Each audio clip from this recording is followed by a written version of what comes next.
안녕하세요. HSK 강사 김은정입니다. 이 시간에는 12월 HSK 5급 시험을 대비해서 대비 특강을 진행해 보도록 하겠습니다. 자, 12월이라서 총정리를 하면 좋겠다 생각이 들어서 쓰기 일부분 총정리를 좀 진행을 해볼까 해요. 쓰기 일부분 배열하기는 HSK 3급, 4급, 5급까지 쭉 이어져 오는 건데 어차피 3급에서 했던 거, 4급에서 했던 거, 그리고 사실 중국어가 문법은 다 거기서 거기기 때문에 이미 알고 있는 부분도 많은데도 사실 쓰기 배열하기는 점수를 굉장히 사람들이 많이 잃는 영역이에요. 왜냐하면 난이도도 높아질 뿐더러 어휘의 수준도 높아지고 조금 틀릴 만한 거, 실수할 만한 거, 함정들을 많이 파놓기 때문에 왜냐면 3급에도 배열하기가 있고 4급에도 있고 5급에도 있는데 5급은 또 난이도가 높잖아요. 시험 자체가.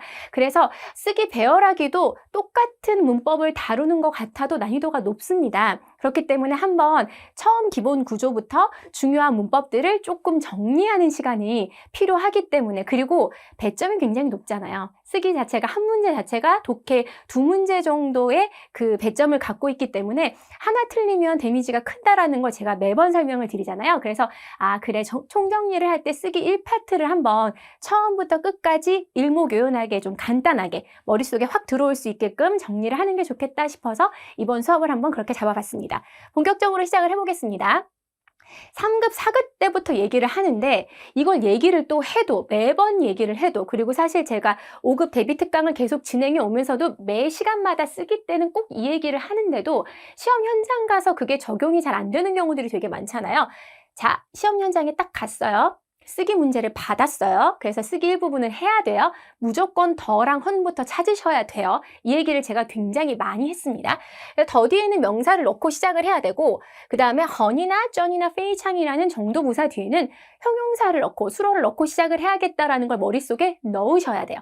그게 기본 가장 처음 해야 될 기본 단계 1단계예요.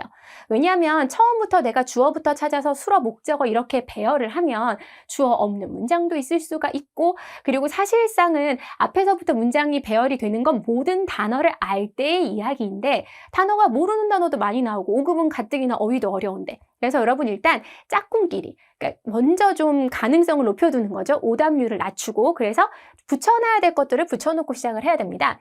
여기 보시면 조금 난이도가 있는 문제예요. 그러니까 여러분이 잠깐 밑에 답을 보지 마시고 한번 배열해보고 그리고 나서 제 수업을 들으면서 이게 이렇구나라고 확인하셔도 좋을 것 같아요. 相同的, 더 뒤에는 일단 명사를 써야 되고 没有完全, 没有가 일단은 가지고 있지 않다라는 동사가 될 것 같아요. 완전히 완전히라는 부사로 많이 쓰여요. 그러니까 제가 헌이나 쩐이나 페이창은 4급, 3급에서 쉬운 걸로 많이 나왔으니까 그 정도 부사를 이제 완전으로 부사를 가지고 와봤거든요. 완전히 뭐뭐하다라고 좀 들어갔으면 좋겠고요. 쯔란지에가 있고 슈에화가 있어요. 자연계가 있고 눈꽃이 있죠. 일단 여러분들이 보실 때 명사 더 뒤에 명사를 써야 되는데 자연계를 써야 될까 눈꽃을 써야 될까라는 생각을 하셔야 돼요. 똑같은 자연계는 없어요. 자연계는 하나잖아요. 근데 눈꽃은 여러 개니까 시앙동더 똑같은 눈꽃으로 갈 수가 있겠죠. 그래서 더 뒤에다가는 눈꽃을 붙여놓고 시작을 하시는 게 맞는 것 같아요. 그럼 이제 동사로 기둥을 잡으세요. 매요 가지고 있지 않대요. 큰 게 작은 거를 가지고 있지 않겠죠. 요는 있다라고 해석하시면 안 됩니다. 가지고 있다라고 해석을 하셔야 돼요. 메이오가 부사로 아니다라고 쓰일 수도 있지만 여긴 다른 동사가 없기 때문에 메이오가 가지고 있지 않다. 요의 부정으로 쓰였어요. 메이오, 큰 것이 작은 것을 소유하거나 소유하지 않음을 이야기하기 때문에 자연계가 더 큰 개념이죠. 그래서 쯔란지에를 주어로 쓰시고 슈에화 목적어로 쓰시는 게 맞다라는 거. 일단 여기서 기억을 해야 할 것은 같다, 다르다라는 이 형용사나 이 수어를 완추인 뒤에 쓴 거, 더 뒤에 명사 쓴 거를 기억하시는 게 좋을 것 같습니다. 자, 수어랑 목적어부터 찾으라란 얘기를 제가 이제 4급 때부터 많이 해요. 왜냐하면 주어부터 문장을 시작을 하니까 주어부터 잡아 나가잖아요. 근데 사실상 주어, 수어, 목적어의 기본 구조의 뼈대에서 수어는 주어랑 짝꿍이 아니라 목적어랑 짝꿍이에요. 그래서 5급도 독해 일부분 같은 경우에 괄호 넣기 수어, 목적어, 호응 관계가 시험에 굉장히 많이 나오잖아요. 예를 들어서 가다라는 동사가 있어요. 그럼 내가 가건 엄마가 가건 아빠가 가건 뭐 동생이 가건 주어는 여러 가지가 바뀔 수 있지만 가다라는 동사에 장소가 와야죠. 도서관, 학교. 근데 가다라는 동사에 먹을 거 아니면 옷 이런 게 올 수는 없잖아요. 그래서 수어랑 목적어가 짝꿍이라는 거. 주어부터 잡지 마세요. 제발 부탁드리는데 주어부터 잡으시면 안 돼요. 수어 먼저 찾으셔야 돼요. 자, 볼게요. 쇼폴리 하면 설득력이라는 명사인 걸 몰라도 힘력자가 있기 때문에 무슨 능력이라는 건 알 수 있겠죠. 니 쇼더 뒤에 명사 쓰셔야 되고요.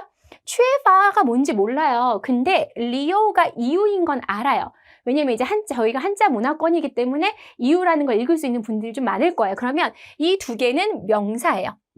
그죠? 그럼 취해파가 동사가 될 거란 말이에요. 부족하다라는 거거든요. 그럼 수어랑 목적어부터 찾으셔야 돼요. 부족해요. 이유가 부족해요. 설득력이 부족해요.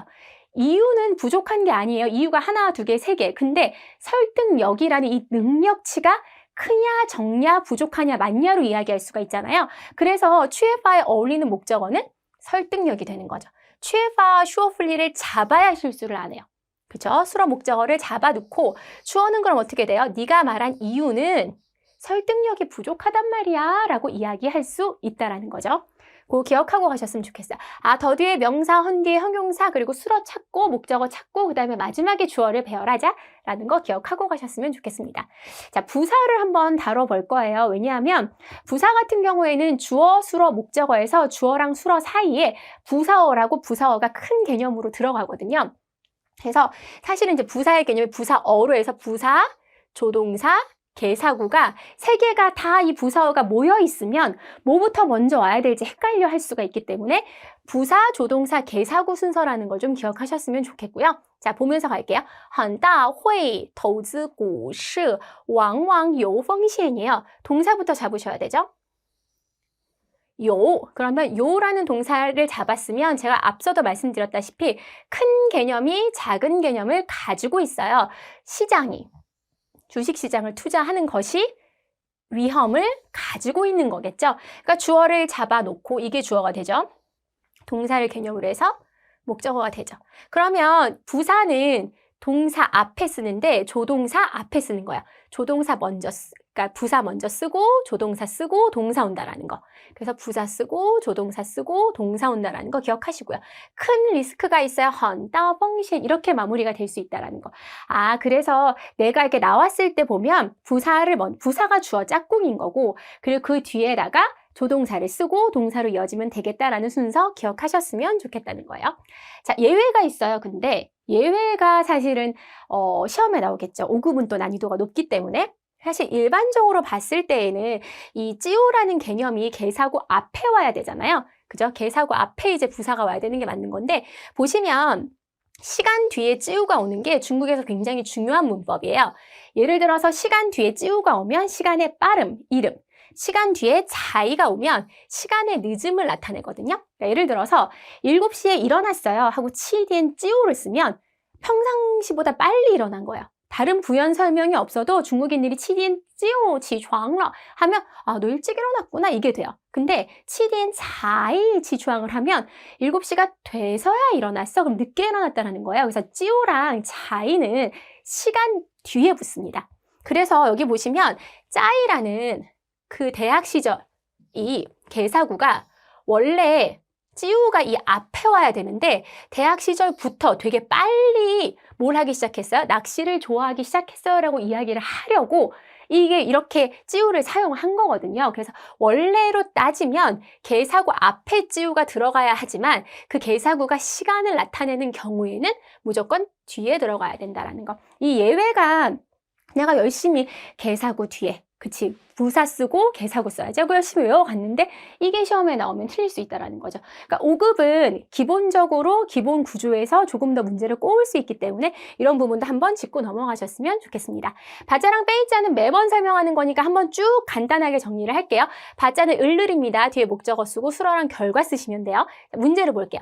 띵짜이 어디에 바 보시고 탐원 치위에 해놓고 쭈회 시즌이 나왔어요. 아, 7월은 중순이랑 겹치면 될 것 같고 을르를 그럼 뭘 해요? 모임 시간을 정했어요로 가겠죠. 그래서 그들은 모임 시간을 짜이는 뒤에 시간이나 장소가 올 수 있으니까 7월 중순 이렇게 가시면 돼요. 그러니까 바자 같은 경우에는 바자 뒤에 목적어를 쓰고 그것을 어떻게 했다라고 연결된다라는 거 기억하고 가시면 좋을 것 같습니다.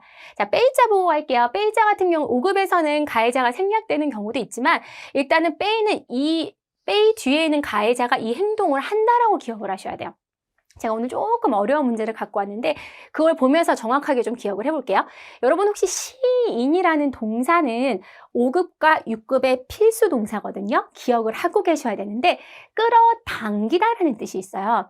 예를 들어서 제가 개인적으로 자동차를 좋아해요. 그래서 굉장히 조금 예쁜 차나 또 멋있는 차가 나오면 제가 그 차가 제 이목을 끄는 거죠. 그러니까 시인 같은 경우에는 자동차가 나의 이목을 끈다라고 표현할 수가 있다는 거예요. 그러니까 시인은 어떤 물건이, 물체가, 어떤 사람이 누군가를 끌어당긴다는 뜻이 돼요.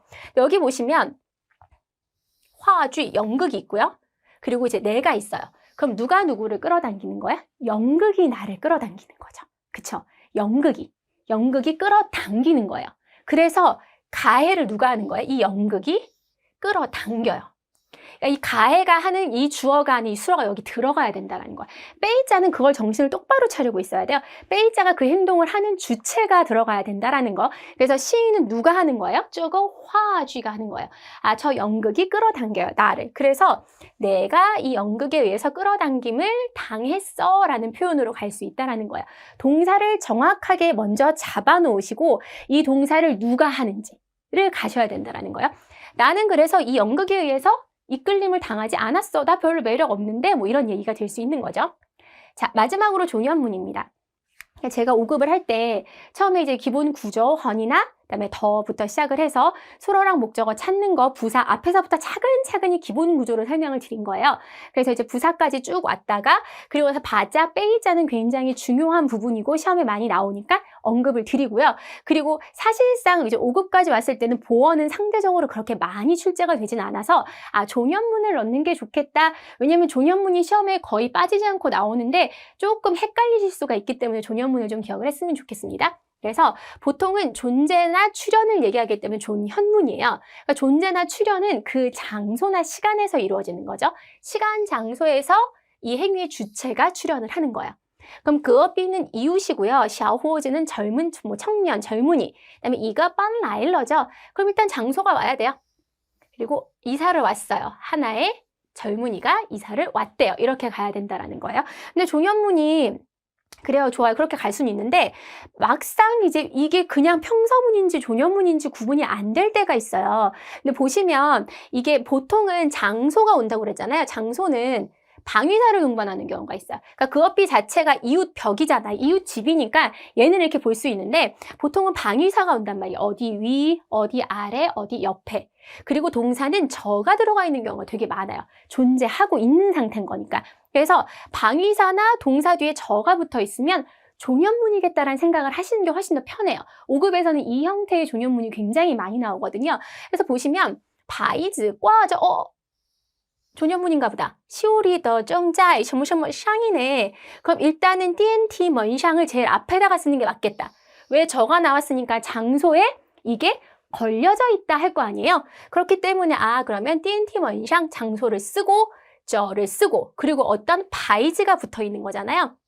더 뒤에 바이즈를 쓰고 지금은 수리 중입니다 라는 판넬이 걸려져 있다라고 가시면 돼요. 막상 이 문제를 풀면 틀리는 사람들이 굉장히 많습니다. 그래서 기본적으로 주어, 수로, 목적어를 잡는 게 너무너무 중요하거든요. 제가 오늘 설명드린 게 기본적으로 문장 만들어서 배열하는 기본 팁과 주어, 수로, 목적어를 중심으로 해서 기본적으로 수어를 잡고 목적어를 잡는다던가 아니면 수어를 잡고 주어랑 수어랑 목적어가 유기적으로 결합되어 있는 형태에 대해서 조금 많이 설명을 드렸고요. 부수적으로 바자랑 빼이자 까지 머릿속에 넣으시는 게 중요합니다. 사실상 오늘 배웠던 내용들이 이때까지 여러 차례 회차에 걸쳐서 한 대비 특강을 쓰기 부분을 모아서 설명을 드린 거예요. 시험 보러 가기 직전에 한 10여 분 동안에 이 그 강의를 보시고 그러고 난 다음에 시험을 보시면 조금 더 기억에 남으실 것 같아요. 그러니까 단순히 그냥 문법적으로만 복습을 하고 가지 마시고 문제와 그리고 이 문법에서 특히 5급은 좀 난이도가 높기 때문에 5급에서 조금 더 높은 난이도 함정이 나올 것까지 다 고려하셔서 공부하시는 게 중요하거든요. 시험 전에 반드시 이 강좌 한 번 더 보시고 시험 현장에서 잘 적용시키셔서 좋은 성적 거두시길 바라면서요. 이 수업 여기서 마무리 짓도록 하겠습니다.